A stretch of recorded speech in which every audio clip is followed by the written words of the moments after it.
নাজিৰা নগৰৰ ৮ নং ৱাৰ্ডৰ জোনাকৰ উদ্যোগত ৩-দিনীয়া কাৰ্যসূচীৰে আয়োজন কৰা হৈছে গ্ৰীষ্মকালীন কৰ্মশালাৰ। ১৫ জুলাইৰ পৰা ১৭ জুলাইলৈ চলিব কৰ্মশালাৰ কাৰ্যসূচীসমূহ।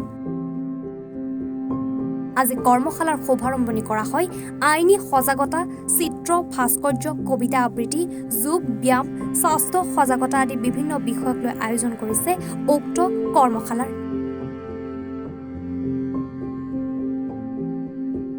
মহিলা সবলীকৰণৰ ওপৰত বিশেষ গুৰুত্ব দিয়া হৈছে।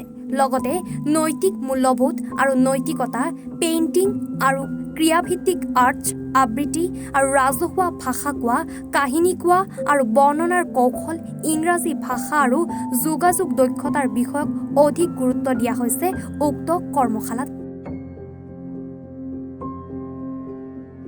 মহিলাসকলকে হওক আমি কেনেকৈ আগবঢ়াই লৈ যাব পাৰোঁ তাৰে আমাৰ এই গ্ৰুপটোৱে হয়।